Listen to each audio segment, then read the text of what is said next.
चलिए पढ़ते हैं कैपेसिटेंस। बस दो चीज इलेक्ट्रोस्टैटिक्स का याद रखना है। क्या हो गया? The net flux coming out of any close surface is q by epsilon 0 और दूसरा हुआ E is equal to minus dv by dx।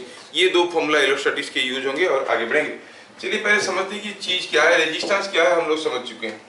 There are three basic parameters of an electric circuit, resistance, inductance and capacitance. Inductance पढ़ेंगे हम लोग magnetism chapter में, ठीक है। अभी हम लोग पढ़ रहे हैं कैपेसिटेंस। रेजिस्टेंस क्या है आप फील कर चुके हो, when the electron is passing through a material it is colliding with all different electrons, तो उसको जाने में जो दिक्कतें होते हैं उसको रेजिस्टेंस कहते हैं, the opposition to flow of current. Capacitance क्या है हम लोग पढ़ चुके हैं, व्हाट इज ए डाइपोल। और डाइपोल में हम देखें कि two equal and opposite charges separated by a very small distance. When two equal and opposite charges are separated by a very small distance, you say they form a dipole। लेकिन पहला चीज दिमाग में ये आता है कि दो चार्ज अगर पास पास है इक्वल एंड ऑपोजिट तो उनके बीच में तो एक फोर्स ऑफ अट्रैक्शन होगा, ये एक दूसरे को न्यूट्रलाइज कर लेना चाहिए। तो ये डाइपोल एग्जिस्ट करता कैसे? How a dipole exist is the basics of the capacitance chapter. हम ये भी पढ़े कि when the distance between two charges is very small of the order of 10 to the power minus 14 metre और less, तो उनके बीच में कूलम्बिक फोर्स एप्लीकेबल नहीं होता, इसलिए दो protons inside the nucleus are stably there. नहीं तो उन दोनों के बीच में इतना स्ट्रांग फोर्स होता है कि न्यूक्लियस को फाड़ के निकल जाते, नहीं होता है। क्या यहाँ पर ये दो चार्ज के बीच में डिस्टेंस इतना कम है कि ये दोनों एक दूसरे को अट्रैक्ट नहीं करें? नहीं, यहाँ पर तो डिस्टेंस कम नहीं है, ये of the order of 10 power minus 10 metre होता है, आर्मस्ट्रांग में होता है। तो फिर ये दोनों एक दूसरे को न्यूट्रलाइज क्यों नहीं करते हैं? थोड़ा अगर ढंग से सोचेंगे तो सपोज हम कहेंगे this is what is the nucleus of an atom and here are different electrons moving in elliptical orbits. ढेर सारे इलेक्ट्रॉन्स एलिप्टिकल ऑर्बिट में उसके चारों तरफ घूमते रहते हैं। हमारा प्लैनेटरी सिस्टम जैसा है, ये इलेक्ट्रॉनिक कॉन्फ़िगरेशन ही कुछ ऐसा है। हायर लेवल के लिए जान लो कि थोड़ा सा ये जो एलिप्टिकल पाथ बनता है इसका semi major axis by semi minor axis, ये जो होता है एलिप्टिकल पाथ, इसका दिस बाय दिस का रेशियो होता है l+1 बाय n। ये रेशियो होता है, ये अगर a हुआ ये b हुआ तो a बाय b होता है l+1 बाय n। l क्या है? l is quantum numbers, you know l n quantum number जानते हो नहीं जानते हो? ये जो क्वांटम नंबर से क्वांटम नंबर की रेशियो में ये आता है a बाई b। तो हर एक इलेक्ट्रॉन का क्वांटम नंबर अलग अलग होने के लिए हर एक का ऑर्बिटल अलग अलग होता है। बस इतना ही जान लो कि हमारा जो इलेक्ट्रॉन है डिफरेंट पाथ में एलिप्टिकल पाथ में घूम रहे, ऐसा कोई घूम रहा है, कोई इलेक्ट्रॉन ऐसा घूम रहा है, सब अलग अलग रास्ते में घूम रहे हैं और ऐसे घूम रहे हैं कि the nucleus is at the centre of at the focus of one of the focus of the Ellipsis. जितने सारे एलिप्स है, एलिप्स का दो फोकस होते हैं, एक फोकस में न्यूक्लियस रहता है। Now see at a particular instant एक इलेक्ट्रॉन मान लो यहाँ पे, दूसरा इलेक्ट्रॉन इस ऑर्बिट में घूमने वाला इलेक्ट्रॉन यहाँ पर है, ये इलेक्ट्रॉन यहाँ पर है, ऐसे करके ढेर सारे इलेक्ट्रॉन है, ये पॉजिटिव न्यूक्लियस है। ये सारा इलेक्ट्रॉन जो उसके चारों तरफ घूम रहे हैं उनका सेंटर कहीं ना कहीं तो होगा, centre of electronic cloud, it will be somewhere here. You can assume as if all the negative charges are concentrated here. कितना नेगेटिव चार्ज है? जितना पॉजिटिव चार्ज है उतनी नेगेटिव चार्ज है, तो लगेगा कि सारा का सारा नेगेटिव चार्ज यहाँ पर है और ये न्यूक्लियस यहाँ पे। So this way we recognise the atom as a combination of two equal and opposite charges separated by a small distance. तो यही बनता है एक डाइपोल। ये चीज को हम कहेंगे डाइपोल। ये डाइपोल ऐसा बन गया नेगेटिव चार्ज से पॉजिटिव चार्ज की तरफ, मतलब each atom is behaving as a dipole. तो हर एक एटम का, हर एक मॉलिक्यूल का कुछ ना कुछ डाइपोल मूवमेंट होगा। मॉलिक्यूल है तो दो तीन एटम मिलकर बनाए हैं तो उनका भी इलेक्ट्रॉन क्लाउड का सेंटर निकालो, पॉजिटिव चार्जेस का सेंटर निकालो, you will see you are getting a dipole.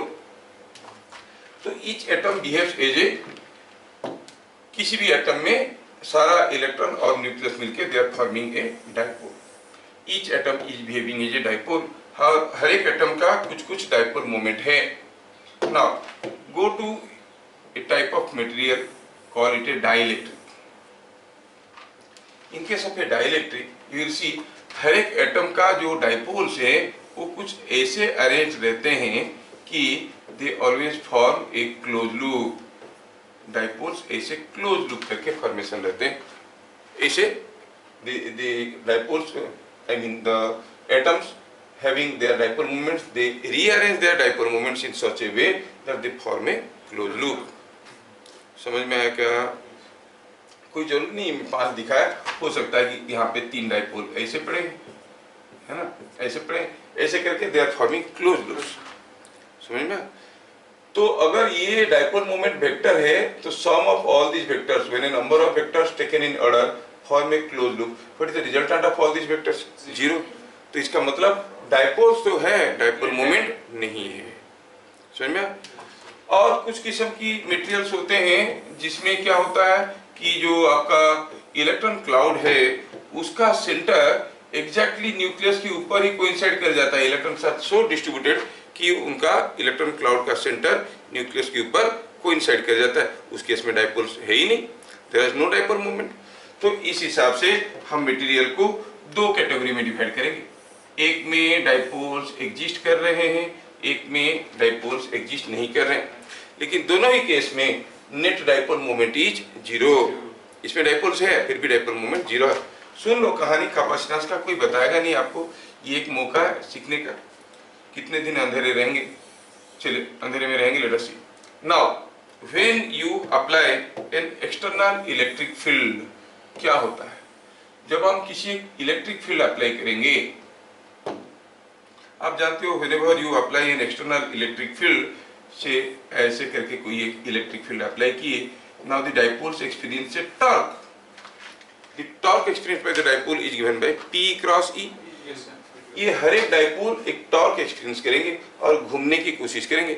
घूम के किस डायरेक्शन में रहने की कोशिश करेंगे? In the direction of electric field.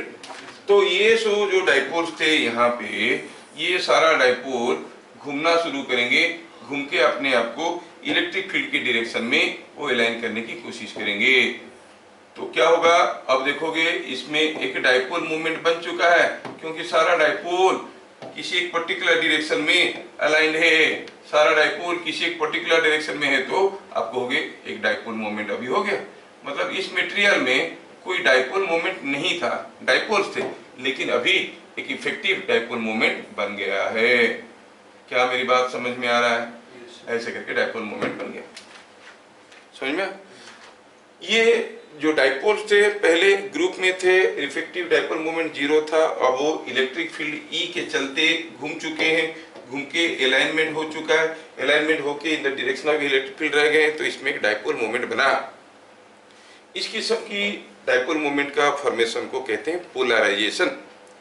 Polarisation is defined as the process of developing a dipole moment in a dielectric material by exposing it to external electric field। जब electric field में हम expose करेंगे तो यहाँ पर कुछ dipole moment बन रहा है, इस प्रोसेस को कहते हैं पोलराइजेशन। और इस पर्टिकुलर टाइप पोलराइजेशन जिसमें डाइपोल्स घूम के से अलाइन हो रहे हैं उसको कहते हैं ओरिएंटेशन पोलराइजेशन। सब कुछ लिखने की एकदम जरूरत नहीं है, इसको कहते हैं ओरिएंटेशन पोलराइजेशन। इस केस में इसमें कोई डाइपोल्स था नहीं। ऐसा क्यों था? क्योंकि जो इलेक्ट्रॉन क्लाउड था वो इलेक्ट्रॉन क्लाउड का सेंटर न्यूक्लियस के साथ कोइंसाइड कर रहा था, कोई डाइपोल मोमेंट नहीं था। अभी जब हम इसमें कोई इलेक्ट्रिक फील्ड अप्लाई करेंगे उसमें क्या होगा? When you apply an electric field here, तो क्या होगा? ये जो इलेक्ट्रॉन क्लाउड है that will experience a force in the opposite direction of electric field. अब क्या हो गया? अब होगा ये कि जो इलेक्ट्रॉन क्लाउड था that will be shifting in this direction। अब उसका सेंटर और न्यूक्लियस के पास नहीं रहेगा, कुछ यहाँ पे रहेगा, तो क्या यहाँ पर एक डाइपोल मोमेंट बन गया? यस। आप कहोगे यहाँ पर ये नेगेटिव चार्ज इधर को आ गया, न्यूक्लियस इधर है, तो एक डाइपोल मोमेंट ऐसे बन गया। तो इस केस में भी ढेर सारे डाइपोल मोमेंट्स बनते हैं और ये इसमें भी कुछ इफेक्टिव डाइपोल मोमेंट डेवलप हो जाते हैं। जब भी हम किसी एक डाइलेक्ट्रिक मटेरियल को एक्सटर्नल इलेक्ट्रिक फील्ड में एक्सपोज करेंगे इसमें डाइपोल मोमेंट डेवलप हो जाएगा। The process of developing effective dipole moment in a material by exposing it to external electric field is called polarization। यहाँ पर इस पोलराइजेशन को कहते हैं ओरिएंटेशन पोलराइजेशन, इसको कहते हैं electronic polarisation. Entire electron cloud shift हो रहा है, आपको कोई नाम नहीं पूछेगा, मैं थोड़ा सा बता दिया। और ये जो डाइलेक्ट्रिक थे जिसमें पहले डाइपोल्स तो थे लेकिन क्लोज लुक करके थे, dipoles were there but dipole movement was not there, इस किस्म की डाइलेक्ट्रिक को कहते हैं पोलर टाइप डाइलेक्ट्रिक। ये क्या है? पोलर टाइप डाइलेक्ट्रिक, केमिस्ट्री में थोड़े थोड़े पढ़े होंगे तुम लोग।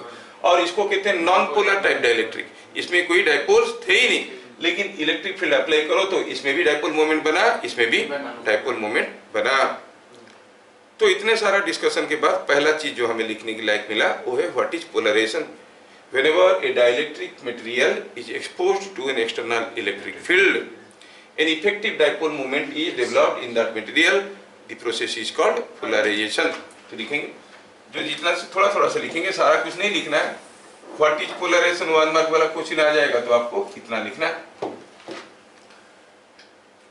हाँ, तो कैपेसिटेंस का पहला चैप्टर है, पहला पॉइंट है, तो क्या लिखेंगे? चैप्टर है कैपेसिटेंस, जिसे हम लोग डिस्कशन किए, we are making the foundation for it. When a dielectric material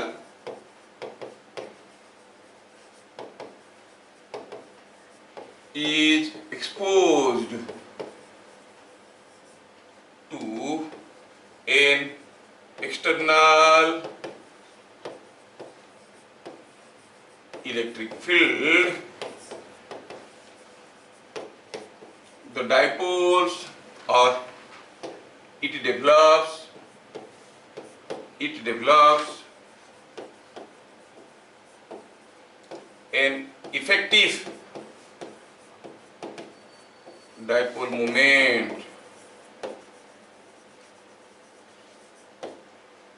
in it. This phenomenon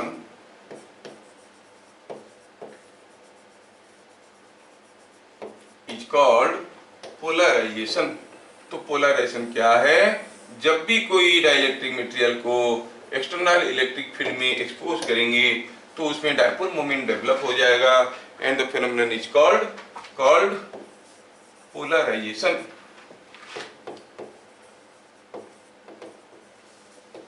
अब ये जो पोलराइजेशन है, जैसे the opposition to flow of current is called resistance. Resistance का भी अपना एक फॉर्मूला है, resistance is a physical quantity. Similarly polarisation भी एक फिजिकल क्वांटिटी है। How we measure? Point number 2, polarisation in a material. Polarization in a material is given by the effective dipole moment developed. Effective dipole moment developed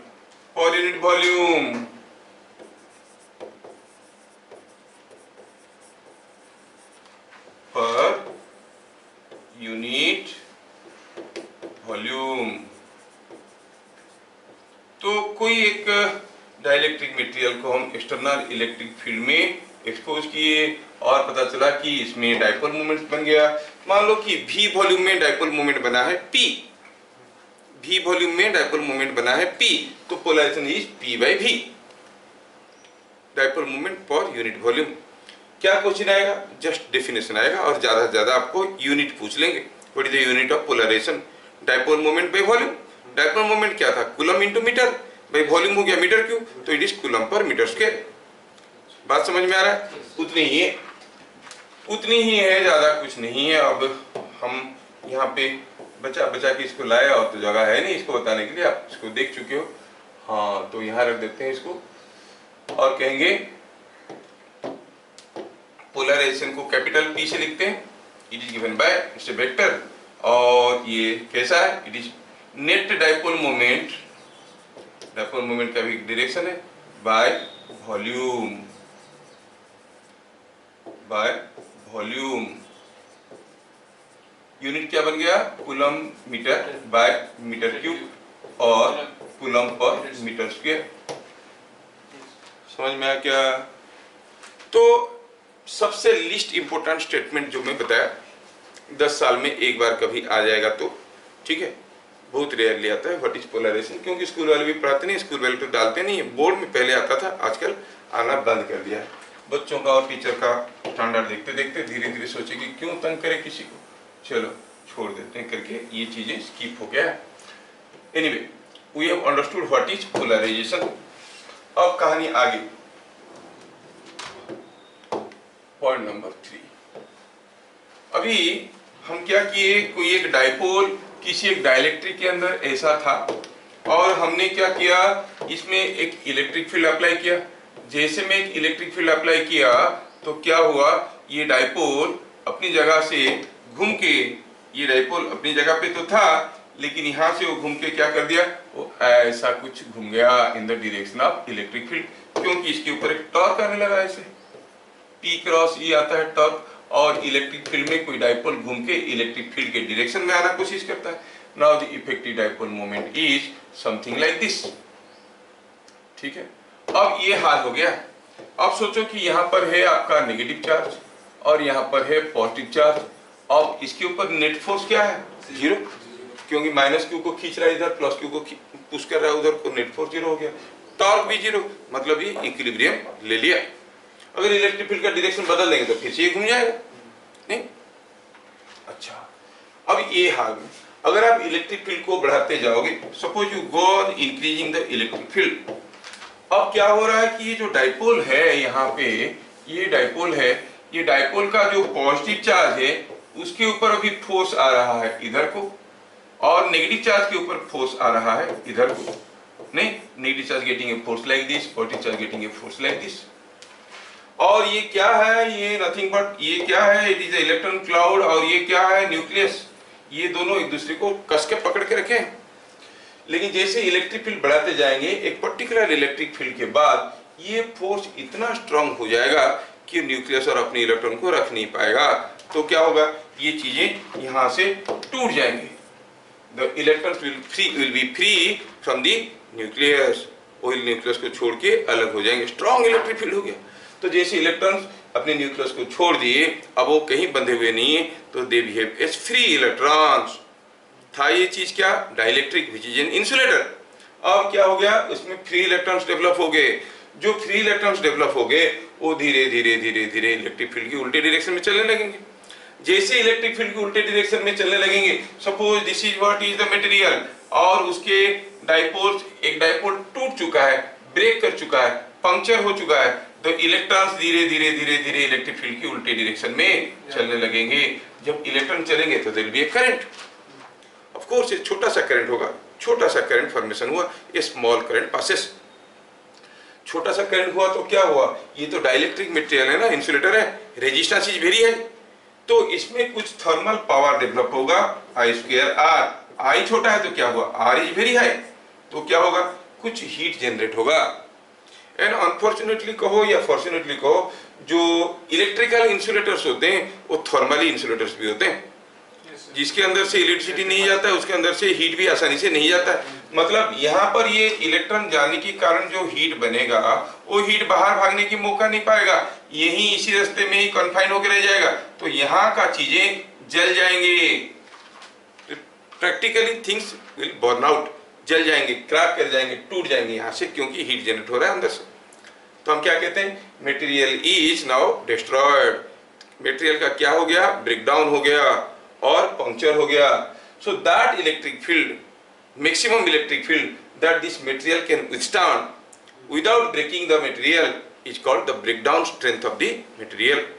तो breakdown strength का मतलब क्या हुआ, the maximum electric field at which a material breaks। हाँ, तो material break करेगा मतलब dipole break करेगा, तभी तो मटेरियल ब्रेक करेगा। तो डाइपोल जब टूटेगा तो मटेरियल भी टूट जाएगा। You must know cost of insulators is much more than cost of conductors. आप जो कोई वायर खरीद के लाते हो, सपोज वो कहता है कि 10 रुपया मीटर है, उसके ऊपर कुछ इंसुलेशन है, उसके अंदर कुछ कॉपर वायर है, आपकी जरूरत में क्या आता है, कॉपर वायर। इंसुलेशन तो दिया गया है, लेकिन 10 रुपया से 8 रुपया इंसुलेशन के लिए है, 2 रुपया है कॉपर वायर के लिए। इसलिए कैटरिंग वाले सीधा सीधा स्टील वायर लगाते हैं, उनके ऊपर कोई इंसुलेशन होता नहीं, सस्ता पड़ता उनको, समझ में आया। वो सीधे थोड़ा हाइट में लेके कंडक्टिंग वायर्स की खींच के वायरिंग कर लेते हैं, क्योंकि उनको इंसुलेटर का कॉस्ट देने की जरूरत नहीं पड़ेगा। Cost of insulators is very high as compare to cost of conductors. और जितना हाई वोल्टेज में करेंगे उतना ज्यादा कॉस्ट। 220 वोल्ट में जो इंसुलेटर ले रहे हैं, अगर सेम वायर में अगर हम 440 वोल्ट देंगे तो इंसुलेटर काम नहीं करेगा, लीक कर जाएगा। 11 केवी में देंगे तो और भी स्ट्रॉन्ग इंसुलेटर चाहिए, उसमें class A, class B, class C insulator ऐसे करके नाम रहता है। समझ में? वो अलग बात है कि बाद में आप लोग अगर बाई चांस इंजीनियरिंग पा जाओगे तो ये सब के बारे में पढ़ोगे, वो भी electrical engineering.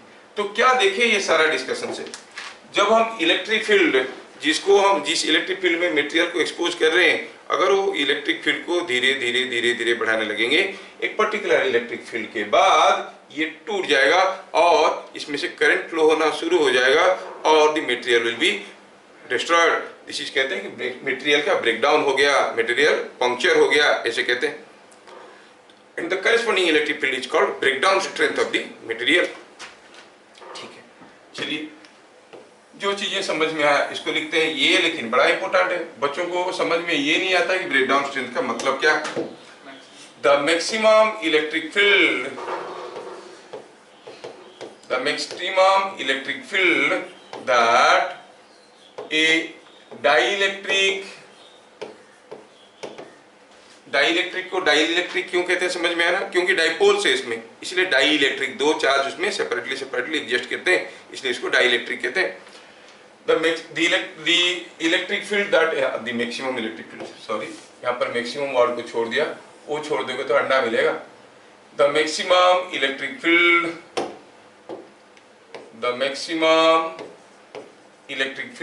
that a dielectric can withstand,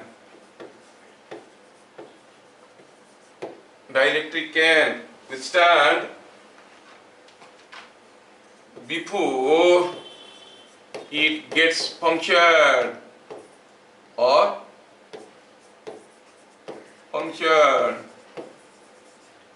is called breakdown strength of the dielectric. Breakdown strength of the dielectric is called breakdown strength of the dielectric. समझ में आया क्या? ठीक है, तो जो ब्रेकडाउन स्ट्रेंथ है उसको EB कहेंगे। EB क्या है? Breakdown strength.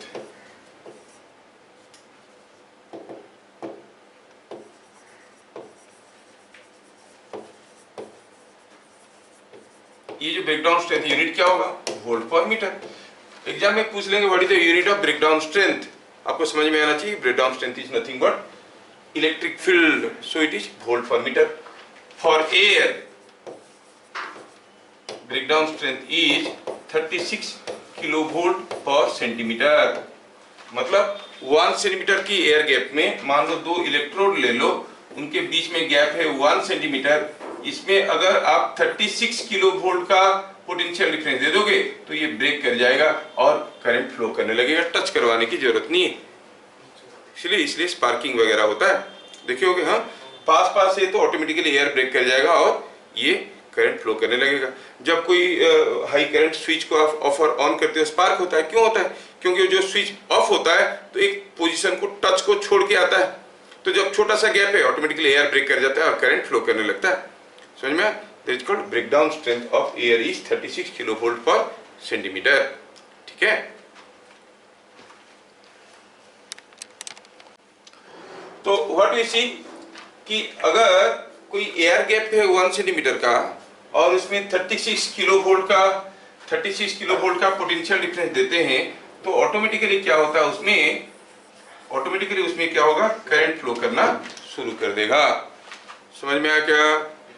वेल्डिंग कैसे होता है देखियो ना, आप सोचे होगे कि वेल्डिंग करना बड़ा आसान है, वो रॉड लेता है, टच करता है, मेल्ट कर जाता है। नहीं, वो क्या करता है, वेल्ड रॉड को लेके लोहे का पास एकदम पास में पकड़ के रखता है, इतना पास पकड़ के रखता है, टच नहीं करवाता है, टच करेगा तो नहीं होगा स्पार्किंग, एकदम पास पकड़ के रखता है। बड़ा मुश्किल का काम है, हर कोई वेल्डिंग नहीं कर पाएगा, लेकिन उसको टच करवाने की कोशिश करो, टच कर गया तो करंट फ्लो कर रहा है, कंडक्शन करंट। छोटा सा गैप रखेंगे तो वो गैप में ये वेल्ड रॉड है, ये आयरन है, आयरन को ग्राउंड के साथ दिया है, ये हाई वोल्टेज है, छोटा सा गैप में क्या होगा, एयर ब्रेक कर जाएगा और फ्री इलेक्ट्रॉन्स मूव करने लगेंगे, करंट फ्लो करने लगेगा। जब करंट फ्लो करेगा किसके थ्रू से फ्लो करेगा? Through air. Jumping of electric current through air medium is called sparking. Sparking का मतलब है jumping of electric current through air medium. जब वो जंप करेगा एयर मीडियम से, एयर तो इंसुलेटर है, तो इंसुलेटर होने के कारण जो करंट होगा उसके चलते आई स्क्वायर आर में बहुत ज्यादा हीट जनरेट होगा। इतने ज्यादा हीट जनरेट होगा कि ये जो है लोहा मेल्ट कर जाएगा। समझ में आ रहा है क्या? कभी कभार ये भी देखे होगे, वो मिठाई वाले दुकान में वो वायलेट कलर का लाइट लगा के मच्छर मारने के लिए रखते हैं ना, एक तो देखिए हो ना, हैव यू एवर ऑब्जर्व? मिठाई का दुकान में ऐसा रहता है, ग्रिड्स रहता है, ऐसे देखे होगे अगर कभी नोटिस किए होगे तो, है ना? और मच्छर अंदर जाता है और मक्खी अंदर जाता है और मर जाता है। Have you ever observe? चुड़ करके जल जाएगा, मक्खी अंदर जाएगा। तो इसमें एक वोल्टेज अप्लाई करके रखते हैं using a transformer, they apply A high voltage here. अब क्या हो गया, ये दोनों पॉइंट के बीच में एक स्ट्रॉन्ग इलेक्ट्रिक फील्ड बना, क्योंकि मान लो ये पॉजिटिव है ये नेगेटिव है, तो ये पॉजिटिव हुआ नेगेटिव हुआ, यहाँ पर एक स्ट्रॉन्ग इलेक्ट्रिक फील्ड बना। जब मक्खी इसके अंदर गया तो इस पे बैठे, दो वायर को पकड़ेगा तभी ना शॉक लगेगा, नहीं, लेकिन एक को पकड़ेगा तब भी मरेगा। कैसे? क्योंकि जो इलेक्ट्रिक फील्ड है उसके चलते मक्खी का जो डाइपोल है वो सारे टूट जाएंगे। कहते ना खून पानी हो गया, फिर खून पानी कैसे हो गया? मतलब खून का जो मॉलिक्यूल्स थे they have lost their electrons, तो डिसोसिएट हो गया। नहीं, आप लोग आगे आगे पढ़ोगे, कोई आदमी हाई वोल्टेज में चिपक जाता है, पूछो तो टीचर को कौन सा चैप्टर में है, इलेक्ट्रोस्टैटिक्स या करंट नेटवर्क या मैग्नेटिज्म, कौन से चैप्टर में है कि कोई इंसान को इलेक्ट्रिक करंट लाइन जो है वो पकड़ के रखेगा? वो कौन सा चैप्टर में आता है? ये, क्योंकि वो डाइपोल को ब्रेक करने के बाद खींच के उसको पकड़ के रखने की कोशिश करेगा। कैपेसिटेंस चैप्टर में भी हम देखेंगे, charges are getting force between the plates because of capacitance effect. कोई हाई वोल्टेज में कोई आदमी चिपक जाता है। समझ में आ रहा ना? कहानी जान लो, पढ़ेंगे, पढ़ाई तो होते रहेगा, क्या है हर क्लास नहीं, हर क्लास तो पढ़ते हो। तो मक्खी मारने की जो प्रावधान किया गया आप जानते हो। अगर मान लो ये एक हाई वोल्टेज लाइन है, आप किधर को नहीं टच करोगे, बोलोगे बीच से निकल जाएंगे, हो सकता है योर डाइपोल्स विल ब्रेक और पता चला अभी खत्म। किसी को टच नहीं किया लेकिन स्ट्रॉन्ग इलेक्ट्रिक फील्ड था। You are not allowed to go to strong electric field. जहां पर भी हाई वोल्टेज लाइन होते हैं उनको क्या करते हैं, लोगों को रेस्ट्रिक्ट करते हैं, इससे दूर रहना, इतना मीटर दूरी पे काम करना, पास रहोगे तो स्ट्रॉन्ग इलेक्ट्रिक फील्ड होगा, है ना? ये सब चीजें आपकी जानकारी में होना चाहिए। तो वो जो इलेक्ट्रिक फील्ड जिसमें वो मक्खी मर गया, वो क्या था, वो मक्खी का जो ब्रेकडाउन स्ट्रेंथ है उससे ज्यादा है, इसलिए मर गया। समझ में आया क्या? अभी मान लो कि दो वायर है, ये एक वायर है, ये एक वायर है, इसके ऊपर इंसुलेशन है और इसके ऊपर इंसुलेशन है, ये दो इंसुलेटिंग वायर्स है, ठीक है, ये दो इंसुलेटिंग वायर है और एक दूसरे के ऊपर बैठे हुए हैं, और ये पूरा का पूरा अरेंजमेंट दोनों वायर एक दूसरे के साथ लगे हुए हैं। सपोज आपको यहाँ क्या डर क्या है, इसमें कुछ भी वोल्टेज लगा तो चलेगा, ये एक वायर है एक वायर है, दोनों तो सेपरेटली जा रहे हैं, लेकिन ये जो इंसुलेटर आप यूज किए हो अगर वो ब्रेक कर गया, तो अगर बहुत हाई वोल्टेज दे देंगे तो यही ब्रेक कर जाएगा और पता चला करंट तो यहाँ से ऐसे फ्लो करने लगा। समझ में आ रहा ना?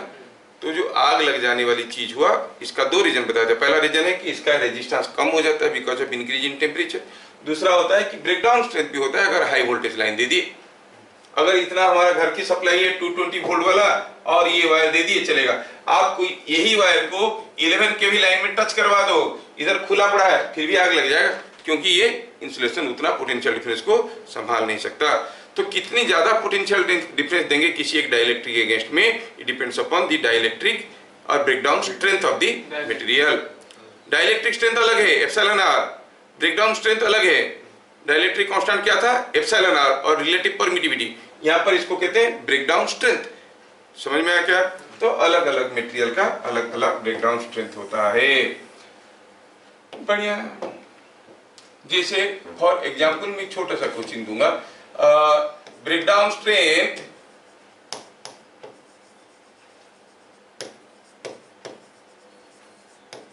Of a material is say 10 kilovolt per centimeter. Find what maximum potential difference. Potential difference can be applied. What maximum potential difference can be applied across a thin slab of thickness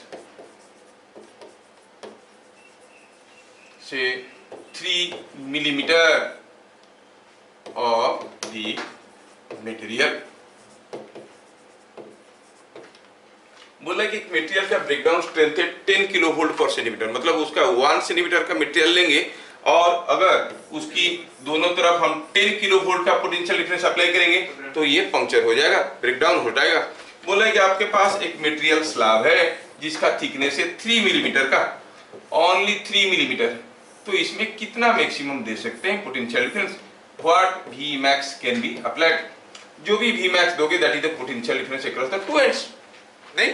और thickness कितना है? यहाँ पर solution में आप कहोगे delta v इज v max, that is what you want to find out, and dx is given 3 millimetre, है कि नहीं?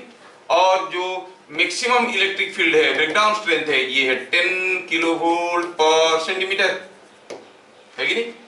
अब यहाँ पे क्या इलेक्ट्रिक फील्ड बनेगा? If you are applying a potential difference delta v across a length delta x, electric field क्या बनेगा? dv by dx, that dv by dx should not be more than this, इससे ज्यादा होगा तो गया, puncture हो जाएगा। इसका मतलब dv by dx must be equal to dv maximum dv by dx, dv by dx क्या हो गया? v max by 3 मिलीमीटर, तो इसका मतलब ये हुआ v max by 3 millimetre will be equal to breakdown strength। अब v max का वैल्यू निकालो, कितना लगा सकते हैं वोल्टेज इसमें? कहेंगे Vmax बाय 3 मिलीमीटर। क्या 3 मिलीमीटर को मैं ऐसे लिख सकता हूं? क्या मैं इसको 0.3 सेंटीमीटर लिख सकता हूं? Yes, 0.3 centimetre. तो ये क्या हो गया? This must be equal to, इसका एक क्या बन गया यूनिट? वोल्ट पर सेंटीमीटर और kilovolt per centimetre. This should be equal to कितना? ये होना चाहिए 10 किलो वोल्ट पर सेंटीमीटर। क्या बात समझ में आ रहा है? इधर का इलेक्ट्रिक फील्ड कितना हुआ? V max by 0.3 dV by dx। V max कितना मैक्सिमम किलो वोल्ट दे सकते हैं? सपोज यूनिट हो गया kilovolt per centimetre is equal to 10 kilovolt per centimetre, मतलब मैक्सिमम पोटेंशियल डिफरेंस जो आप अप्लाई कर सकते हो वो 0.3 को इधर मल्टीप्लाई करो, इट इज 3 किलो वोल्ट। इससे 3000 वोल्ट से ज्यादा वोल्ट दोगे तो मटेरियल पंक्चर कर जाएगा। कितना सिंपल है। dV by dx must be equal to breakdown strength of the material। क्या ये चीजें सबको समझ में आ रहा है? सिंपल क्वेश्चन है लेकिन अक्सर मिस हो जाता है बच्चों से और एग्जाम में आ जाता है। क्या ये चीजें समझ में आया? चलिए नेक्स्ट देखते हैं। अभी हम क्या देख लिए? What is breakdown strength. कहानी अब खत्म नहीं हुआ, हम लिखे पॉइंट नंबर 3, पॉइंट नंबर 4। अब हुआ क्या? कोई एक डाइपोल को आपने एक्सटर्नल इलेक्ट्रिक फील्ड में एक्सपोज कर दिया है, ये है डाइलेक्ट्रिक, इसको एक्सटर्नल इलेक्ट्रिक फील्ड में एक्सपोज कर दिए। करने के बाद इसके अंदर ऐसे ऐसे डाइपोल्स बने हैं, ये एक डाइपोल है, ये एक डाइपोल है, ऐसे करके ढेर सारे डाइपोल अलाइनमेंट हो गए और इसमें एक इफेक्टिव डाइपोल मोमेंट बन गया है। ठीक है, इफेक्टिव डाइपोल मोमेंट बन गया है, ये है, ये है, ऐसे करके इफेक्टिव डाइपोल मोमेंट्स इसमें बन गए हैं। अब थोड़ा ध्यान से देखिए हो क्या रहा है। Now this dielectric is polarised और इसके डाइपोल्स अलाइनमेंट हो चुके हैं। कैसे हुए? By exposing to electric field. अगर इलेक्ट्रिक फील्ड को भगा लेंगे तो ये पॉजिटिव चार्ज, ये यहाँ पर पॉजिटिव चार्ज है, यू नो दिस डाइपोल, ये पॉजिटिव चार्ज है, ये पॉजिटिव, ये पॉजिटिव, ये positive, negative negative negative negative, ये negative negative negative negative, positive positive positive positive, ऐसे करके बैठे हैं। अब क्या है कि ये पॉजिटिव चार्ज नेगेटिव चार्ज को अट्रैक्ट करने की कोशिश कर रहा है, पॉजिटिव चार्ज को रिपेल करने की कोशिश कर रहा है।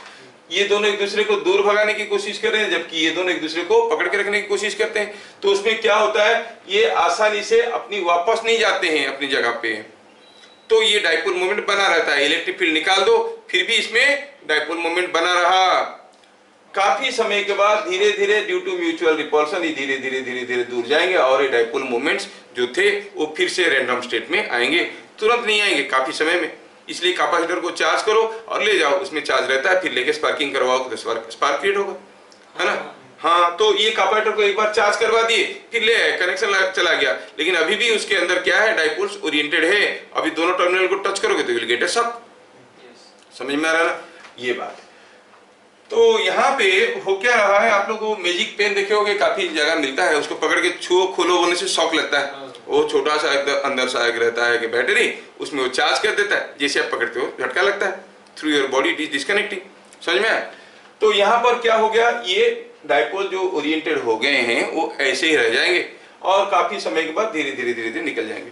लेकिन अभी सोचो कि डाइपोल ऐसे हैं, तो यहाँ से अगर देखोगे तो आपको क्या दिखेगा, नेगेटिव चार्ज दिखेगा, और यहाँ पर देखोगे तो क्या दिखेगा, पॉजिटिव चार्ज दिखेगा। लेकिन अगर ये डाइलेक्ट्रिक नहीं होता, कोई कंडक्टर होता और इलेक्ट्रिक फील्ड देते तो क्या होता, इसके केस में भी नेगेटिव चार्ज यहाँ पर आता और पॉजिटिव चार्ज यहाँ पे आता।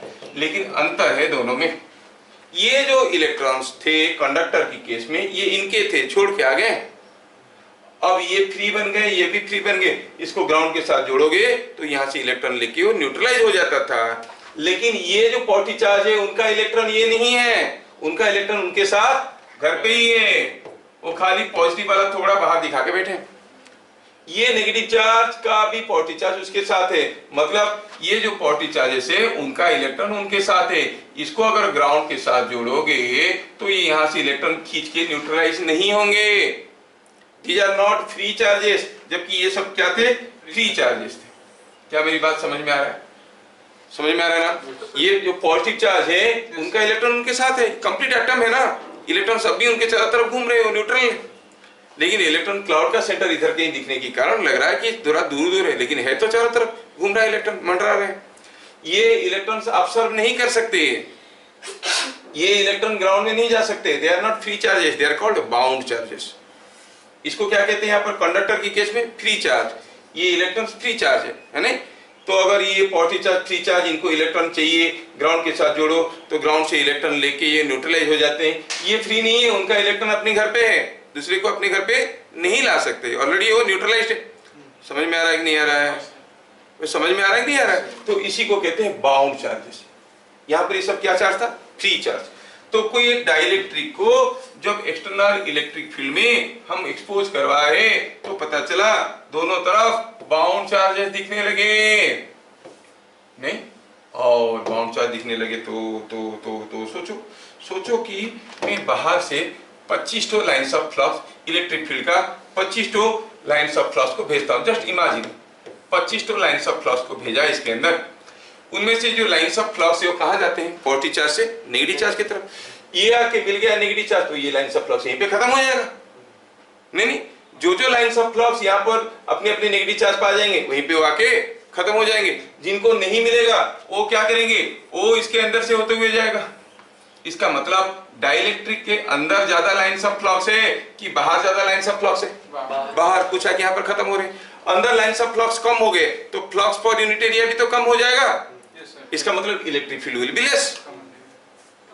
समझ में आ रहा है? बाहर इलेक्ट्रिक फील्ड E है, अंदर इलेक्ट्रिक फील्ड उससे काफी कम है। कितना होगा, E/εr पढ़ेंगे हम लोग, ठीक है, कैसे हुआ। तो इलेक्ट्रिक फील्ड अंदर कम हो जाएगा। समझ में आया क्या? इसलिए जो भी हाई वोल्टेज की चीजें होते हैं, हाई वोल्टेज में ऑपरेट करने वाले, उसको तेल में डुबा के रखते हैं। इसलिए नहीं कि ठंडा रहेगा, क्योंकि ऑयल बीइंग ए डाइलेक्ट्रिक, उसका इलेक्ट्रिक फील्ड कम रहेगा, उसमें कोई जाएगा तो ज्यादा हैम्पर नहीं करेगा।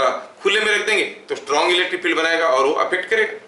समझ में आ रहा है? खैर, तो हम देखें कि दो चीज देखें। एक तो हुआ बाहर का इलेक्ट्रिक फील्ड का कुछ lines of flux negative charge पे खत्म हो गए, कुछ लाइन्स ऑफ फ्लक्स अंदर गए, जो अंदर गए वो लाइन्स ऑफ फ्लक्स बाहर की लाइन्स ऑफ फ्लक्स से कम है, इसलिए अंदर इलेक्ट्रिक फील्ड कम है, नहीं? अच्छा, दूसरा हुआ कि यहाँ पर जो चार्जेस दिख रहे हैं, जितना चार्ज दिख रहे हैं, अगर यहाँ पर -q दिखेगा तो यहाँ पर +q दिखेगा, लेकिन ये -q इस +q का चार्ज नहीं है। They are all bound charges. वो ये इलेक्ट्रॉन और पॉजिटिव चार्ज को ऑब्जर्व नहीं कर सकते। कोई पॉजिटिव चार्ज लाके और नेगेटिव चार्ज लाके चिपकाएंगे तो वो पकड़ लेगा? नहीं पकड़ेगा, क्योंकि ये बाउंड चार्जेस है। अब यहाँ पर Q, यहाँ पर -q होने के कारण और यहाँ पर कुछ इलेक्ट्रिक फील्ड होने के कारण आप अगर यहाँ से यहाँ पर जाओगे तो कुछ पोटेंशियल डिफरेंस तो मिलेगा, नहीं? सपोज पोटेंशियल डिफरेंस मिला V, if Q amount of charge appearing at the two ends develop a potential difference V, capacitance is given by Q by V. समझ में आया क्या? What is that Q by V? हाँ, Q by V क्या हुआ?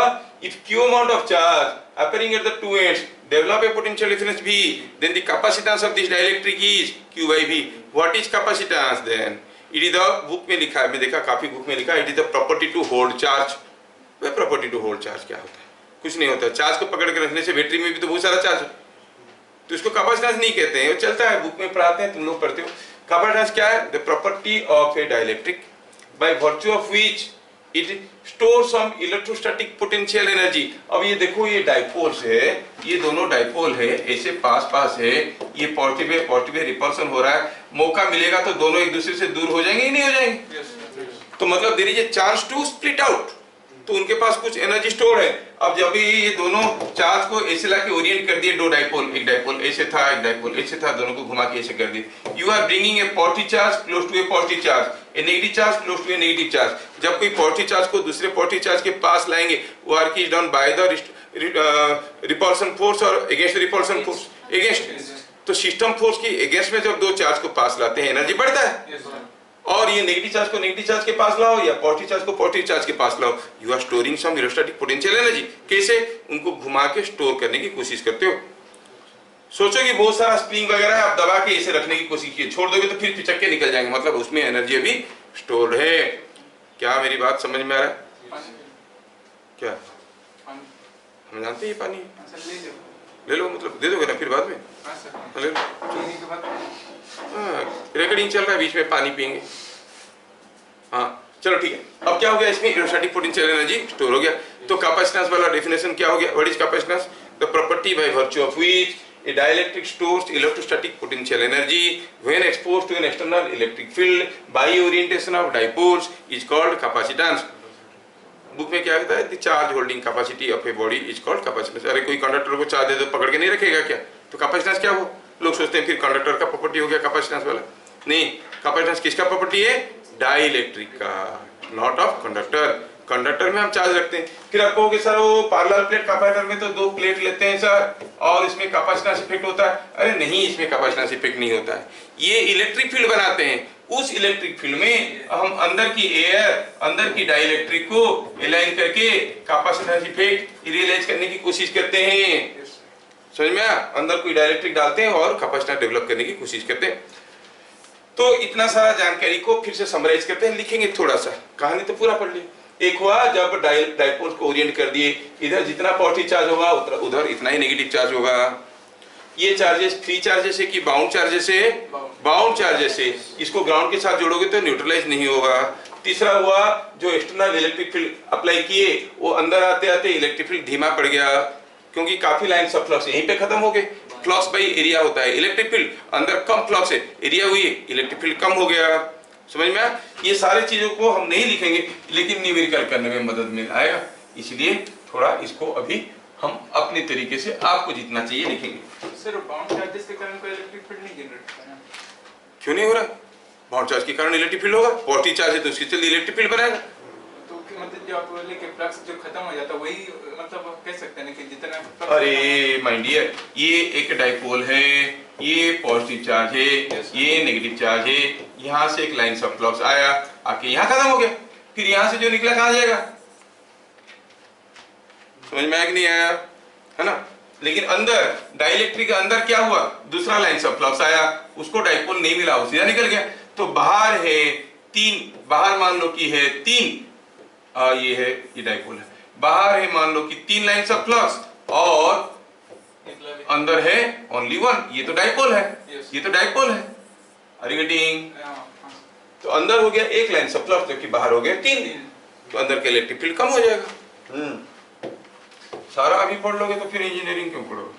अच्छा चलो ठीक है। तो what is capacitance? The property of a dielectric to store electrostatic potential energy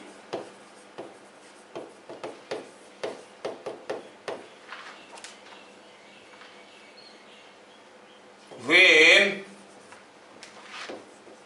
exposed to field, electric field electrostatic potential energy कैसे स्टोर करेगा?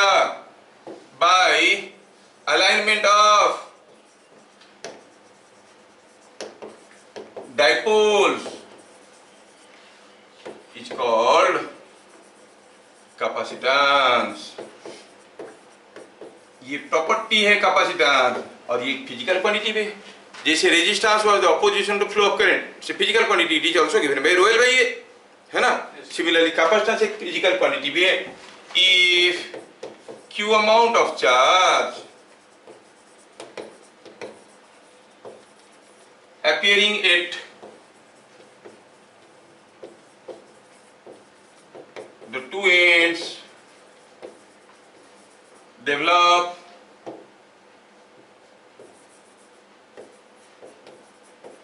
a potential difference V, then capacitance क्या होता है? Q बाय V, यूनिट हो गया coulomb per volt, जिसको हम लोग प्यार से कहते हैं फराड। क्या बात समझ में आया? Is it understood? यस। तो कैपेसिटेंस का यूनिट क्या है? फराड। कोई डायमेंशन पूछेगा तो कर सकते हैं। Coulomb is ampere into time, volt होता है जूल्स पर कूलम, नहीं वोल्ट होता है जूल्स पर कूलम, तो coulomb square by joules, joules का डायमेंशन मालूम है, कूलम स्क्वायर हो गया a square t square, ampere into time, तो डायमेंशन आप लिख सकते हो। यूनिट क्या हुआ? फराड। समझ में आया? फराड हो गया इसका यूनिट। और लगे हाथ आपको यहाँ पे बता दें कि एक टर्म आता है इलास्टेंस, कोई पूछेगा नहीं लेकिन जानने की मौका नहीं मिलेगा। टर्म है इलास्टेंस, क्या है? इसको ऐसे लिखते हैं, that is given bye 1/c। Unit क्या होता है? डाराफ। फराड का उल्टा, जैसे ओम का उल्टा MHO होता था, मो होता था, सिमिलरली फराड का उल्टा डाराफ होता है।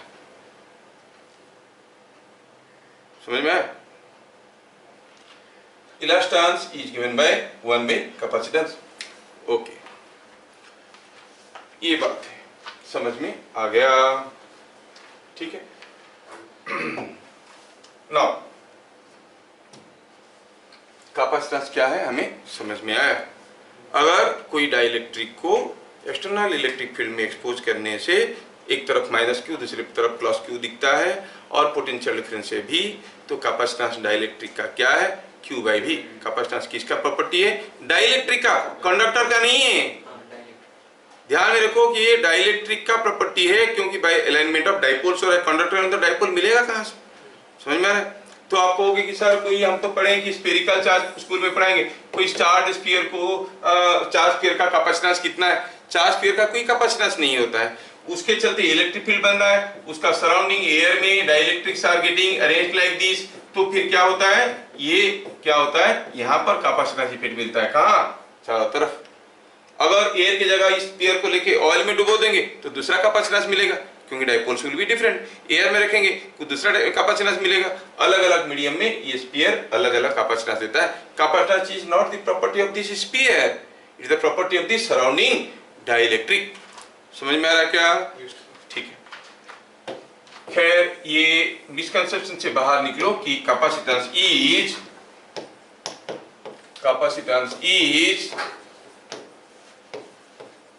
the property of a dielectric। ये कंडक्टर का प्रॉपर्टी नहीं है। समझ में आया क्या? हाँ, ठीक है। ठीक है, हमें कैपेसिटेंस क्या है समझ में आ गया, और कैपेसिटेंस कंडक्टर का प्रॉपर्टी नहीं है ये भी समझ में आ गया। ठीक है।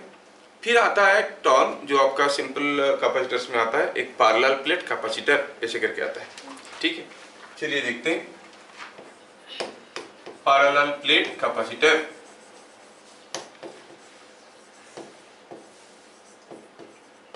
नाम में ही सब कुछ है। Here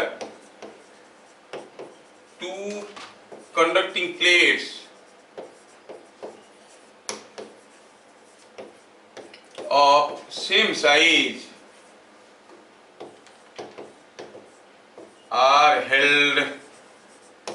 parallel to each other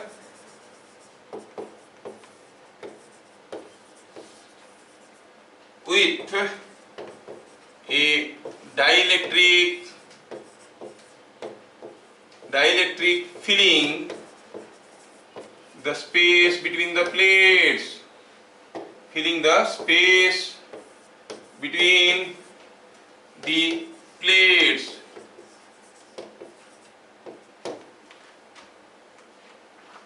दो पैरेलल प्लेट लेना है और ये दो कंडक्टिंग प्लेट है। ऑफ कोर्स यूजुअली वो लोग सेम साइज का लेते हैं, अलग अलग साइज का होने से भी होगा, ठीक है। और ये दोनों के बीच में जो स्पेस है वो स्पेस में आपने क्या किया, कोई एक डाइलेक्ट्रिक भर दिया है। A dielectric is filling the space between this two plates. समझ में आया क्या? ये देखो यहाँ पर हम कोई डाइलेक्ट्रिक को डाल दिए, ठीक। दो प्लेट के बीच में एक डाइलेक्ट्रिक पड़ा हुआ है। अब ये प्लेट दोनों मिलके इसके बीच के कोई डाइलेक्ट्रिक को एनक्लोज कर रहे हैं। अगर हम इस प्लेट पे कुछ चार्ज दे देंगे तो इलेक्ट्रिक फील्ड बनेगा। तो ये जो डाइपोल दिख रहा है आपको, ये डाइपोल की, ये जो डाइलेक्ट्रिक दिख रहा है, इसके अंदर की डाइपोल ऐसे ऐसे अलाइन हो जाएंगे और आपको कैपेसिटेंस इफेक्ट मिलने वाला है। क्या मेरी बात समझ में आया? You will get capacitance effect inside this material, ठीक है। तो कैपेसिटेंस किसका प्रॉपर्टी है? ये जो प्लेट रखे उसके लिए नहीं, ये जो डाइलेक्ट्रिक अंदर है। प्लेट क्यों रखे? क्योंकि इसमें कुछ चार्ज देंगे, इसमें कुछ चार्ज देंगे तो इलेक्ट्रिक फील्ड बनेगा। क्योंकि कोई कैपेसिटर में आपको कैपेसिटेंस इफेक्ट को रियलाइज करने के लिए you have to expose it to external electric field. तो इलेक्ट्रिक फील्ड बनाने के लिए दो प्लेट रखे हैं, nothing to do with the plates. Capacitance के इफेक्ट के साथ प्लेट का कोई रिलेशन है नहीं, है ना, ठीक है। तो ये हो गया पैरेलल प्लेट कैपेसिटर। अब ये पैरेलल प्लेट कैपेसिटर में अंदर जो डाइलेक्ट्रिक रखा है उसके हिसाब से उसका नाम भी होता है। अगर हम दो प्लेट के बीच में कोई एक डाइलेक्ट्रिक रख दिए जो कि हम कहेंगे कि ये है पेपर, तो हम कहेंगे ये parallel plate paper capacitor, parallel plate glass capacitor, parallel plate oil capacitor. समझ में आ रहा है? डाइलेक्ट्रिक के हिसाब से उसका नाम होता है। अब इसमें कितना मैक्सिमम पोटेंशियल डिफरेंस अप्लाई कर सकते हैं वो डिपेंड करता है इसका ब्रेकडाउन स्ट्रेंथ के ऊपर। नहीं, लो वोल्टेज का कैपेसिटर मतलब ब्रेकडाउन स्ट्रेंथ लो वाला कोई चीज लिया गया, ज्यादा वोल्टेज दोगे वही पंक्चर कर जाएगा। समझ में आ रहा है? ठीक है, तो ये समझ में आया। अभी हम पैरेलल प्लेट कैपेसिटर की कैपेसिटेंस कितना होता है पता करने की कोशिश करेंगे। वो एक इंपॉर्टेंट लॉन्ग क्वेश्चन है, ठीक है।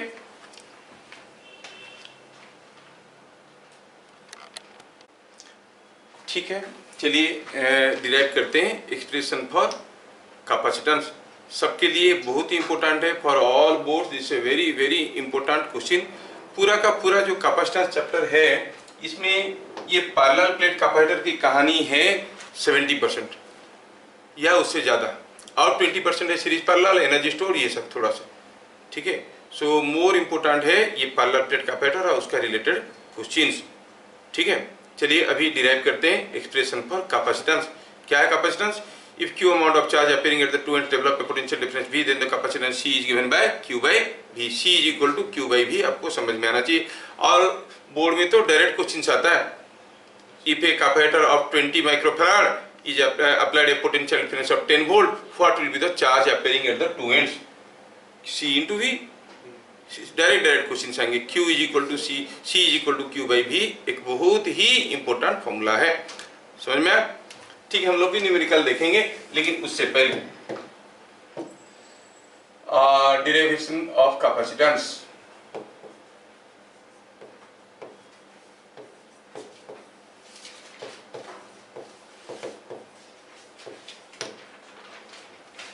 तो चलो मानते हैं कि हमारे पास दो प्लेट है, दो कंडक्टिंग प्लेट है, ये एक कंडक्टिंग प्लेट है, ध्यान से देखना। और इसका डेरिवेशन करते वक्त ढेर सारे फॉर्मूला निकल के आएंगे, वो सारा फॉर्मूला बहुत ही इंपॉर्टेंट है, किसी को भी मिस मत कर जाना, ये बड़े इंपॉर्टेंट फॉर्मूले होते हैं। Suppose these are the two parallel plates. और चलो मानते हैं कि ये जो दो प्लेट है इनके बीच में जो डिस्टेंस है, the distance is something like, जो मान लो कि दोनों के बीच में, ये जो दोनों प्लेट के बीच में जो डिस्टेंस है, द डिस्टेंस इज D। और ये जो प्लेट्स है उनका प्लेट का एरिया कितना है? A। Plate area is a, separation is D. ठीक है, चलो ये मान के चलते हैं। ए क्या हो गया? Plate area. और ये क्या हो गया? इसमें आपको हो गया कि इसमें ये सेपरेशन दोनों के बीच में डी है। अब इसके बीच में कोई एक डाइलेक्ट्रिक है। फिलहाल let us start with air. Air लेके करते हैं, फिर आगे आगे हम लोग कोई भी दूसरा डाइलेक्ट्रिक को डालेंगे। ठीक है, let A is plate area, D is plate separation,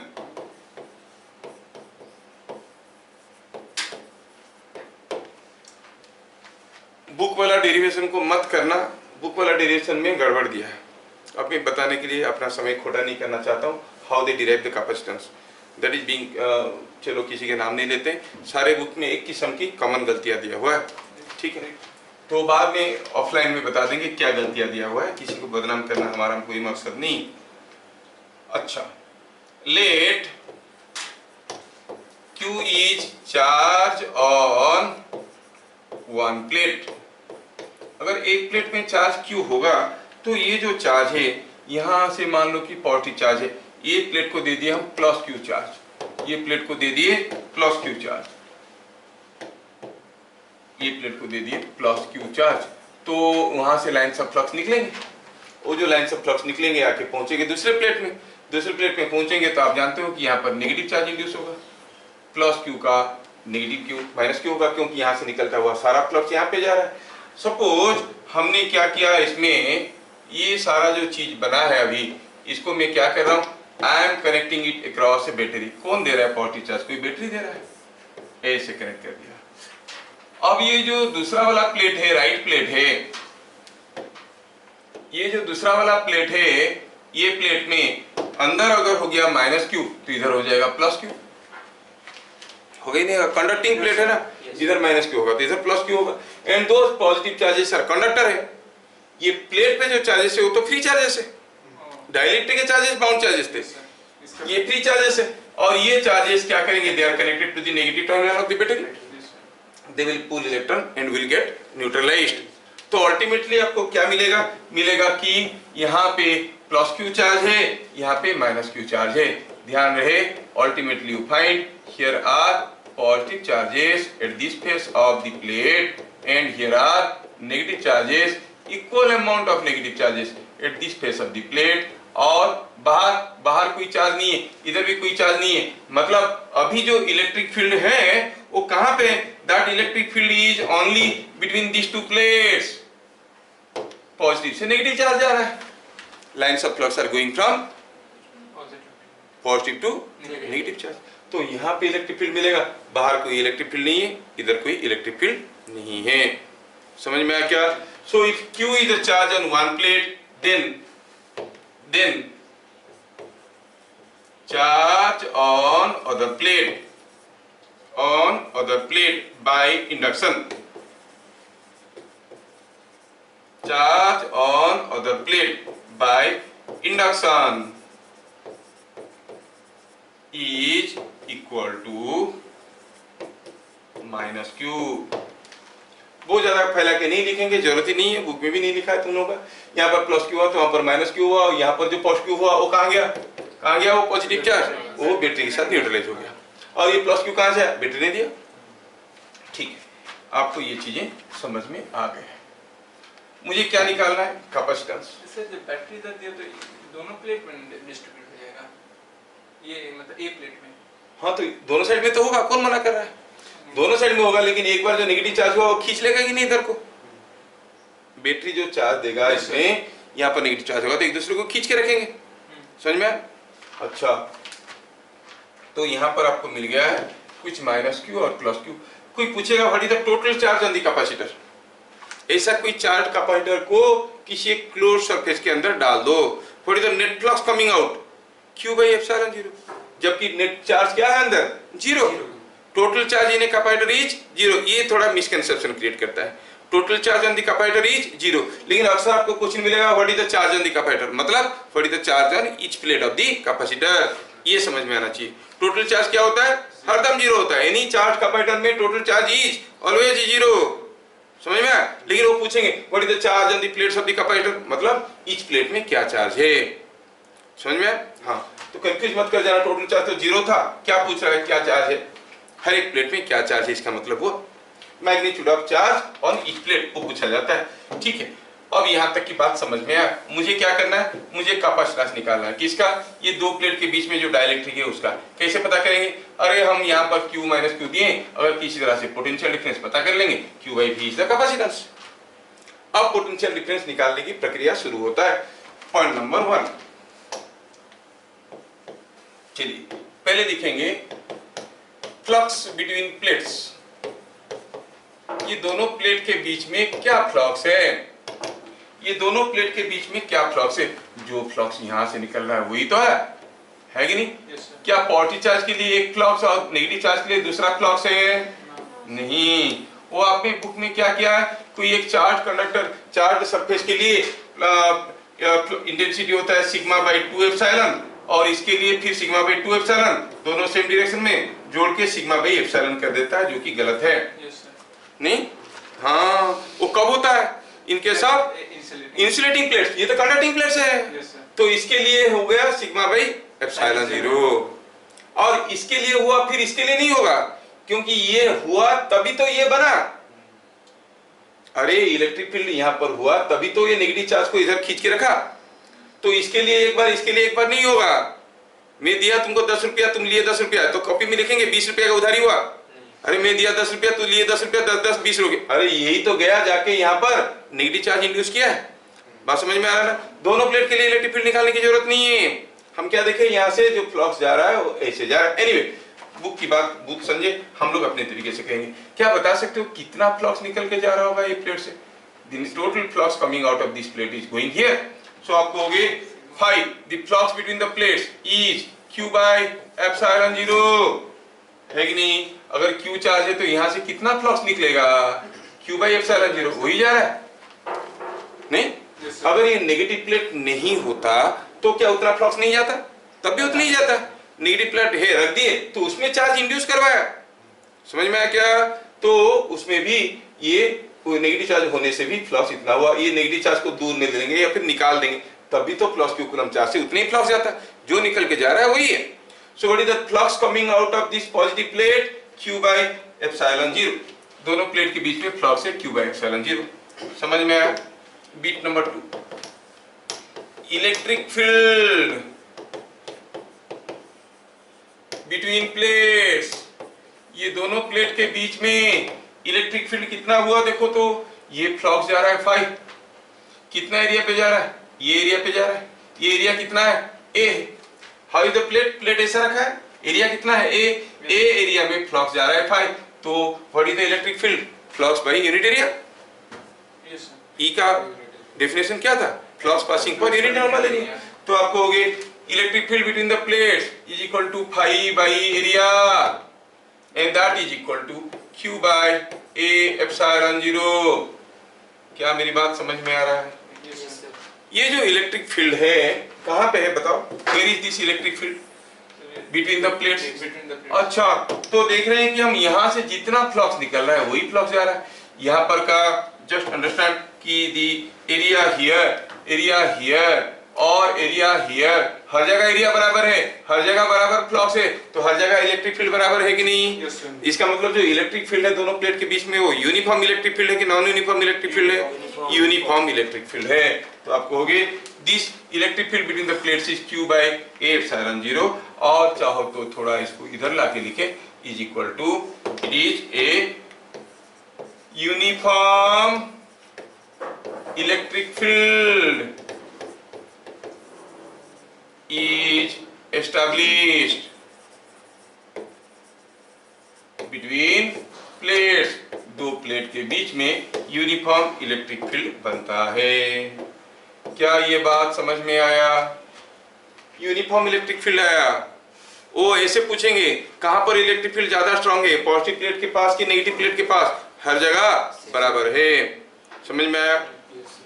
लेकिन हमारा इंटरेस्ट कहां था? हमारा इंटरेस्ट था पता करने में कि व्हाट इज द कैपेसिटेंस। वो कैसे निकलेगा? ये होता है Q by V, Q by V होता है कैपेसिटेंस।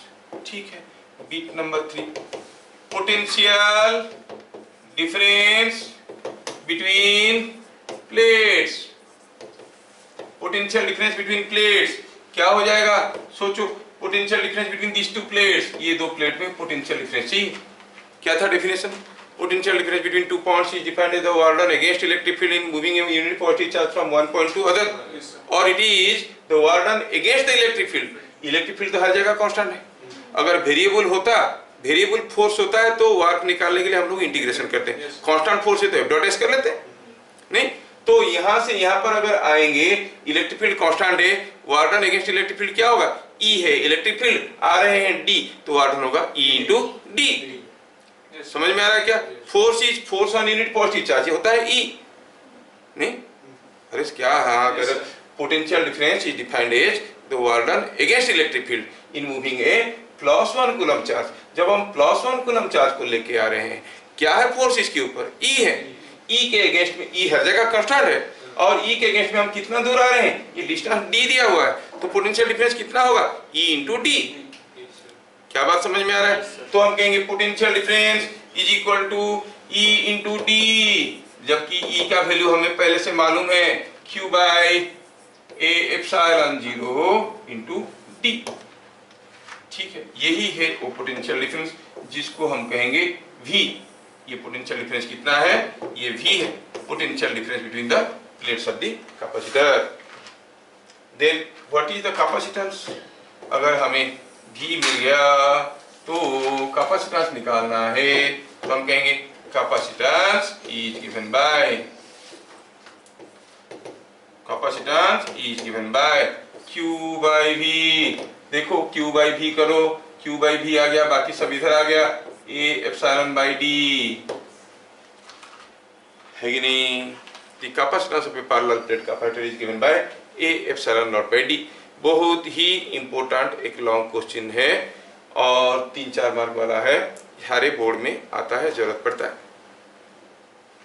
समझ में आ गया, तो कैपेसिटेंस हो गया A एप्सिलॉन 0 बाई D। किसकी बात कर रहे हैं हम, पैरेलल प्लेट एयर कैपेसिटर, मतलब दो प्लेट के बीच में क्या था, एयर था, इसलिए एप्सिलॉन 0 है। एयर की जगह कुछ दूसरा होता तो एप्सिलॉन 0 इंटू एप्सिलॉन r भी आ जाता उसके साथ साथ। समझ में आया क्या, तो जो हमें समझ में आया वो सारा फॉर्मूला यहाँ पर, और डेरिवेशन खत्म हो जाएगा। इंटरेस्टिंगली यहाँ पर नोट करने वाली चीज ये हुआ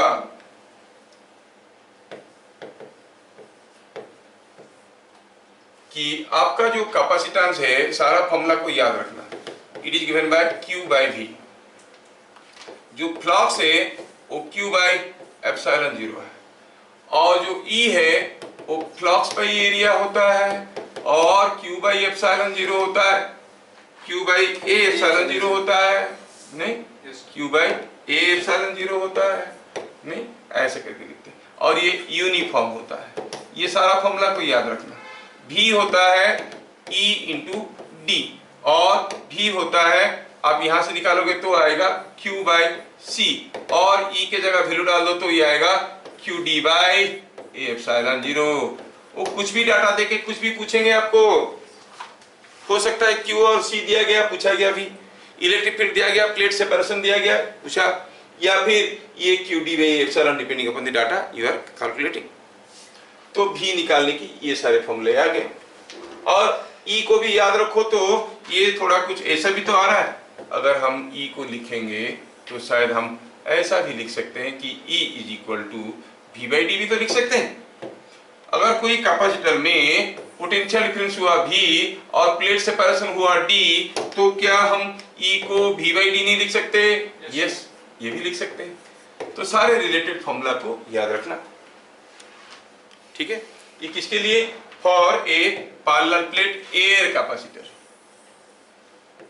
किसके लिए है, for parallel plate air capacitor.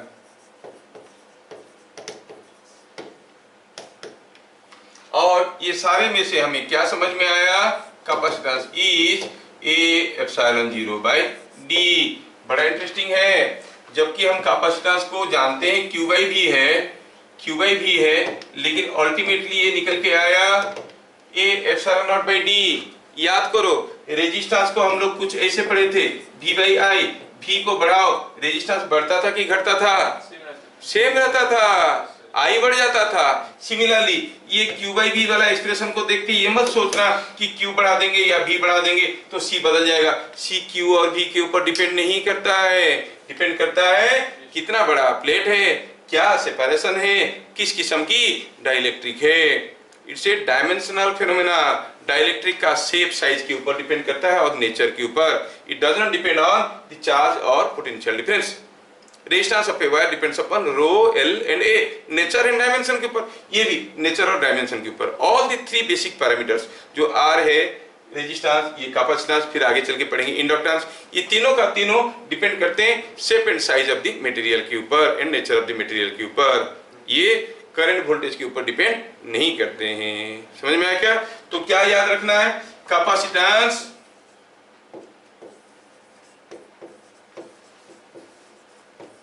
is independent of Q and V। अरे सर तो जानते हैं कि दिस Q बाई V फिर Q और V से इंडिपेंडेंट कैसे हुआ? वैसे ही हुआ जैसे आपको अभी अभी समझ में आया। क्या बातें समझ में आ रहे हैं? यस, ये हो गया। दूसरा हुआ, अगर दो प्लेट के बीच में डाइलेक्ट्रिक रख दिए तो हर जगह जहां जहां पर एप्सिलॉन 0 था वहां पर क्या हो जाएगा? एप्सिलॉन 0 इंटू एप्सिलॉन r हो जाएगा। So when A dielectric is inserted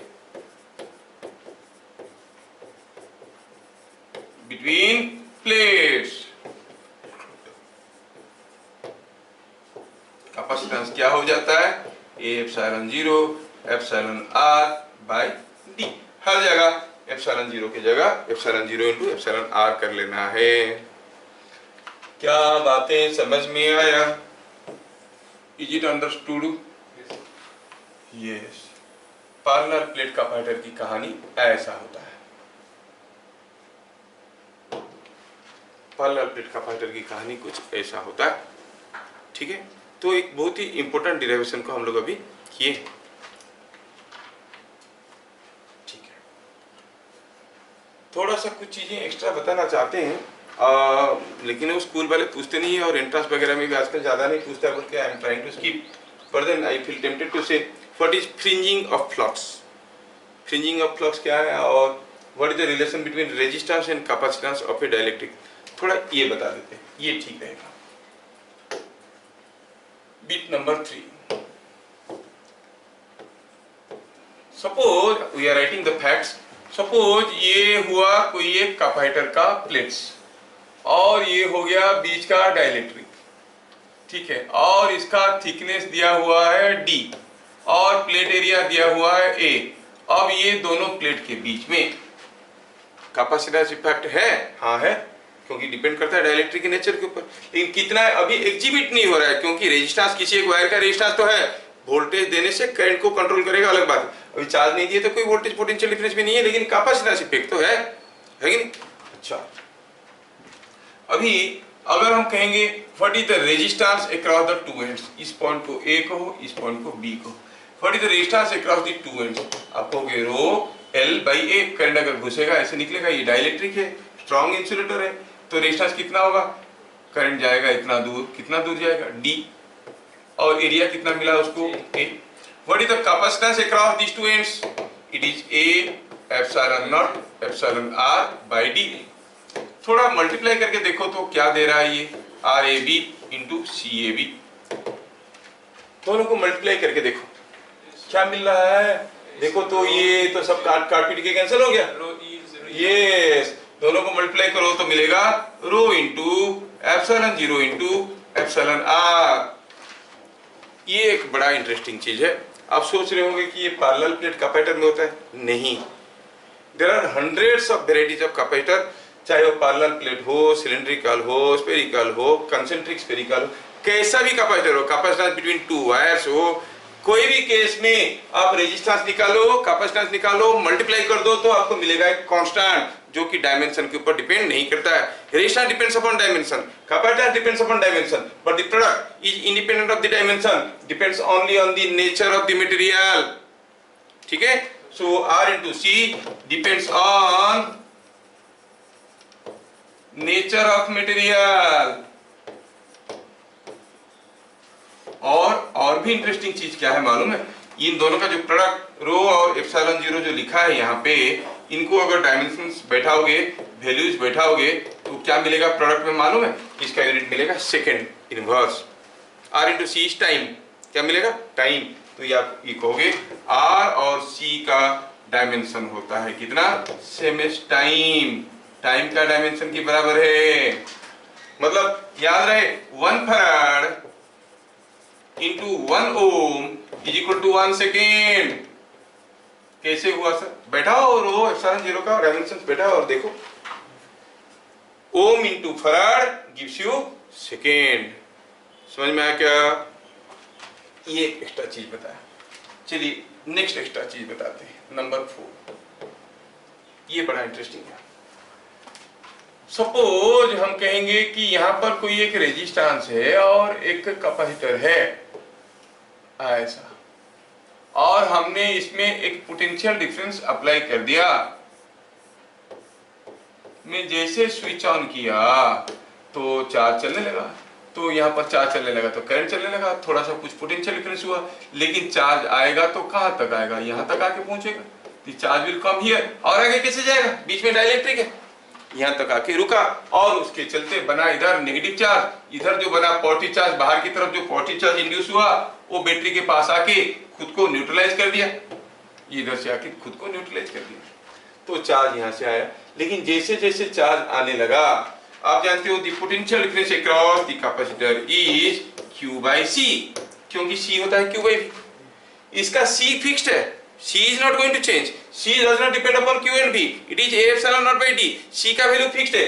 जैसे जैसे हम चार्ज सप्लाई किए तो V बढ़ने लगा, किसके क्रॉस में? इसके क्रॉस में। मान लो कि जो सप्लाई वोल्टेज हम दिए हैं वो है V0, समझ लो, और ये जो पोटेंशियल डिफरेंस बन रहा है किसमें? इसमें बन रहा है Vc, potential difference across the capacitor V और छोटा सा C। हाँ, अब ये Vc धीरे धीरे बढ़ने लगा क्योंकि Q by C है, C फिक्स्ड है, Q चार्ज जा रहा है यहाँ से। कब तक जाएगा? जब तक ये पोटेंशियल डिफरेंस इससे छोटा रहेगा, ये भेजता रहेगा। तो जैसे जैसे भेजता रहेगा धीरे धीरे Q बढ़ेगा, Q बढ़ेगा तो Vc बढ़ेगा। एक समय आएगा जब Vc इसकी बराबर हो जाएगा। ये उल्टा भेजने की कोशिश करे उसके ज्यादा, तो होगा क्या? ये भेजने की कोशिश कर रहा है, ये भेजने की कोशिश कर रहा है, दोनों का पोटेंशियल डिफरेंस बराबर है, करंट बंद हो गया। तो क्या याद रखना है? In case of DC circuit, DC में अगर ये वोल्टेज को बदल देंगे, मान लो सडनली हमने वोल्टेज को लो कर दिए, फिर ये उल्टा फ्लो करने लगेगा। मान लो वोल्टेज को बढ़ा दिए, फिर और चार्ज आने लगेगा। अगर ये वोल्टेज को बदलते रहेंगे तो देयर विल बी करंट। अगर वोल्टेज कांस्टेंट है, डीसी है, तो ये चार्ज हो जाएगा और करंट जीरो हो जाएगा। ध्यान रहे, इन case of DC circuits the current through a capacitor is zero, उसमें से कोई करंट नहीं जाता है, अल्टीमेटली ये चार्ज हो जाता है और यहाँ पर करंट क्या हो जाएगा? जीरो। ये चीज आपको याद रखना है। समझ में आया क्या? लेकिन शुरू में जीरो नहीं था, शुरू में चार्ज गया, कुछ करंट हुआ, धीरे धीरे धीरे धीरे चार्ज बढ़ने लगा, पोटेंशियल डिफरेंस बढ़ने लगा, करंट घटने लगा। अगर हम प्लॉट करेंगे how the current is changing in this circuit, तो आप देखोगे कि करंट कुछ ऐसा होता है, करंट ऐसा होता है, घटते घटते घटते घटते जीरो हो जाएगा। शुरू में कुछ करंट होगा, फिर घटते घटते जीरो हो जाएगा। हाँ, उसका फॉर्मूला भी है। अगर ये V0 है, ये R है, तो ये होता है V0 by R into e to the power minus t by RC, ऐसे करके आता है करंट का एक्सप्रेशन। तो करंट क्या होगा? घट के जीरो हो जाएगा। पहले था कोर्स में तुम लोगों का, आजकल तो ये भी हटा दिए, it is called RC transients. Time varying current को ट्रांजिएंट कहते हैं। तो यहाँ पर RC ट्रांजिएंट में ये सब था, अब तो ये सब भी निकाल दिए बोर्ड वाले और कुछ नहीं रखे तुम्हारे लिए। कुछ दिन के बाद साइंस फिजिक्स के नाम पे EVS पढ़ोगे और एंट्रांस दोगे, एनवायरमेंटल साइंस, प्लास्टिक को वर्जन करना है, ये सब पढ़ोगे, बस खत्म। तुम भी खुश, हम भी खुश, टीचर भी खुश। चलो ठीक है। हाँ, तो बात हुआ ऐसे। तो क्या याद रखना है? In case of DC circuits the steady current मतलब final current, the steady current through capacitors is 0। Capacitor में फाइनली क्या करंट होगा? 0 होगा। समझ में आ रहा है क्या? ये बात है कि final current through capacitors is 0। ये देख लिए। अभी नेक्स्ट हुआ देखने की व्हाट इज फ्रिंजिंग। थोड़ा सा एक्स्ट्रा में बता रहे हैं क्योंकि कभी कभार कोई स्कूल में कुछ पूछ लेंगे तो व्हाट इज फ्रिंजिंग इफेक्ट। ये जो दो प्लेट होते हैं, दो प्लेट को अगर हम बहुत ही पास पास रखेंगे, ये दोनों प्लेट जो कैपेसिटर के थे, इन दोनों को अगर हम बहुत ही पास पास रखेंगे तो एक से निकलता हुआ फ्लक्स दूसरे में पहुंच जाएगा। लेकिन अगर ऐसे थोड़ा दूर दूर रखेंगे तो यहाँ से जो लाइन्स ऑफ फ्लक्स निकल के जाएगा ना, वो सीधा ऐसे नहीं जाएगा। कुछ लाइन्स ऑफ फ्लक्स ऐसा रास्ता लेके जाएंगे, ये पॉजिटिव चार्जेस है और ये नेगेटिव चार्जेस है। कुछ लाइन्स ऑफ फ्लक्स कुछ ऐसा रास्ता फॉलो करके जाएंगे। समझ में आ रहा है क्या? some lines of flux will go like this, some lines of flux will go like this। ये जो फ्लक्स एरिया की बाहर से चले गए उनको कहते हैं फ्रिंजिंग फ्लक्स। समझ में आया क्या? Fringing flux. तो फ्रिंजिंग के कारण क्या होता है? फ्रिंजिंग के कारण होता क्या है कि ये जोन में सोचो, ये बीच वाले जोन में, ये जोन में जो फ्लक्स जा रहे थे उनका एरिया ए था, लेकिन ये जोन में फ्लक्स बाहर से जा रहा है तो एरिया कितना होगा? ए होगा कि ए से ज्यादा कि ए से कम? एरिया ए से ज्यादा हो जाएगा। फ्लक्स दो प्लेट ऐसा है, लाइन से फ्लक्स घूम के बाहर से आ रहा है, अंदर से ज्यादा था तो फ्लक्स में एरिया इलेक्ट्रिक फील्ड होता है। लेकिन अभी ये फ्लक्स बाहर से घूम के जाने के कारण एरिया ज्यादा हो गया, तो इलेक्ट्रिक फील्ड ज्यादा हो गया कि कम हो गया? इलेक्ट्रिक फील्ड कम हो गया। नहीं, that means for the same Q here you find electric field is less. Electric field कम हो गया तो V क्या होता है? E × D। E कम हो गया तो V भी कम हो गया। नहीं, और जो कैपेसिटेंस होता है वो Q/V है। V कम हो गया तो कैपेसिटेंस ज्यादा हो जाएगा, V अगर कम हो जाएगा तो कैपेसिटेंस ज्यादा हो जाएगा। मतलब अगर फ्रिंजिंग नहीं हो रहा है, कैपेसिटेंस हो रहा था A/D, due to fringing capacitance will be more than A/D, it will not be less than. समझ में आ रहा है क्या? It will be more than A/D because of fringing. तो ये स्टेटमेंट को याद रखना है। तो क्या कहोगे? Due to fringing of flux,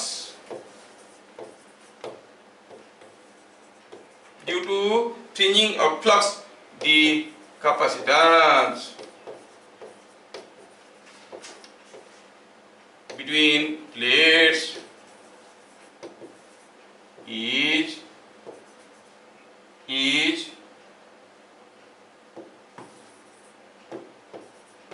C dash, where what is C dash? Which is more than A/0/D, इससे ज्यादा होता है।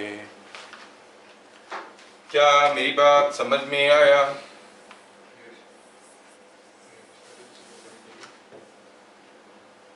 तो कितने सारे फंडामेंटल चीज हम लोग देख लिए, है कि नहीं? ठीक है, ये ढेर सारा चीज हम लोग अभी देख लिए। इट इज A/0/D से ज्यादा होगा। देख लो कितने सारे इंपॉर्टेंट पॉइंट बता दिए। फैक्ट्स को रिवाइज कर लेते हैं। डेरिवेशन तो आप लोग देख लिए, फैक्ट्स को रिवाइज कर लेते हैं कि C = Q/V। ये सारा फॉर्मूला आपको याद रखना है। अगले क्लास जो न्यूमेरिकल्स आएंगे ये सारे फॉर्मूले के ऊपर आएंगे। मैं क्वेश्चन लिख के रखूंगा और आपको क्वेश्चन भेज भी दूंगा। आप लोगों को क्वेश्चन का आंसर को बना के रखना, क्वेश्चन का आंसर को बना के रखना और क्वेश्चन को लिख के ले आना, ताकि हम लोग क्लास में सारा क्वेश्चन को कर पाएंगे। ठीक है, फिर मिलेंगे अगले क्लास। तब तक के लिए जय हिंद।